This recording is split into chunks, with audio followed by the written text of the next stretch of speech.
আসসালামু আলাইকুম। রান্নার স্টাইল একেকজনের একেক রকম। আমি এই স্টাইলে পোলাও রান্না করি। তোমরা চাইলে খুবই ইজিলি বাসায় একদম কম সময়ের মধ্যে রান্না করে নিতে পারো এই মজাদার ঝরঝরে পোলাও। প্যানে তেল ঢেলে গরম করে নিচ্ছি, 1 টিস্পুন ঘি অ্যাড করে দিচ্ছি। এটা খুব সুন্দর একটা অ্যারোমা দিবে। আমি তেলের পরে ঘি অ্যাড করেছি যেন ঘিয়ের পুড়ে না যায়।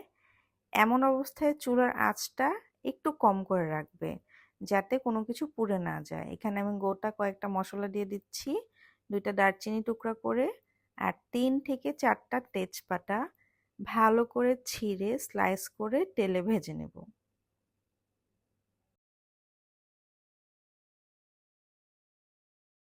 পেঁয়াজ কুচি 3 থেকে 4টা ভালো করে ভেজে নিব এবং 1.5 টিস্পুন আদা রসুন বাটা অ্যাড করে ভাজতে থাকবো।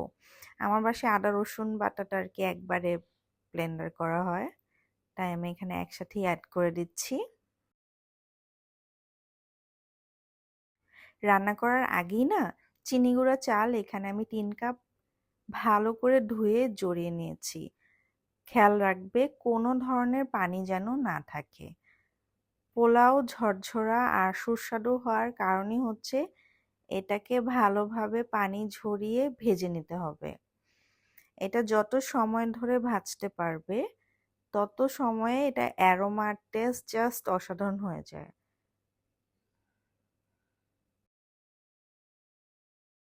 মোটামুটি 5 মিনিটের মতো আমি এটাকে ভেজে নেওয়ার পর এখানে আমি 10 থেকে 12টা কিশমিশ অ্যাড করে দিচ্ছি। ভাজার সময় আমি কিশমিশ অ্যাড করেছি।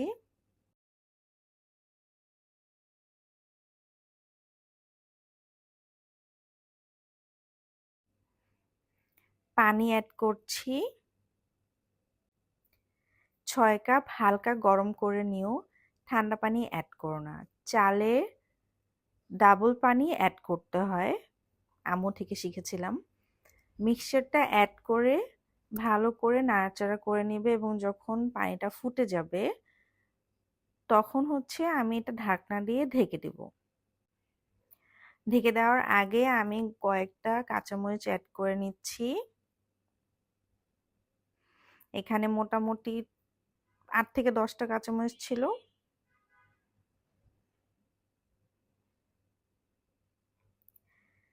ঢেকে দিব আর একদম পানি শুকিয়ে গেলে জাস্ট লাইক দ্য ভিডিও মোটামুটি 80% সেদ্ধ হলে ঢাকনা উঠিয়ে চালটা নাড়াচাড়া করে দিব। তোমরা যদি খেয়াল করে থাকো আমি কিন্তু ফার্স্টে কোনো ধরনের সল্ট ইউজ করি না, আমি একদম মোটামুটি সেদ্ধ হওয়ার পরপরই 1.5 চামচের মতো সল্ট ইউজ করেছি, স্বাদ মতো আর কি ইউজ করবে। 80% হয়ে গেলে লবণ অ্যাড করার পর মিক্সচারটা নাড়াচাড়া করবে আর কোনোভাবেই এটাকে আর ঢাকবে না। এভাবেই হিটে এটা হয়ে যাবে আর কি, সেদ্ধ হয়ে যাবে। এভাবে কিছু সময় পর ঝরঝরে পোলাও রেডি হয়ে গেল। Enjoy with anything. আমার তো পোলাও, মিষ্টি দই, শুটকি ভর্তা, ইভেন শাক দিয়ে খেতে খুবই খুবই মজা লাগে। কম্বিনেশনগুলো ট্রাই করে দেখতে পারো, এত ইয়ামি। যদি রেসিপিটা ভালো লেগে থাকে প্লিজ সাবস্ক্রাইব করতে ভুলো না। Thank you for watching. Enjoy. দেখা হবে নেক্সট ভিডিওতে। আল্লাহ হাফেজ।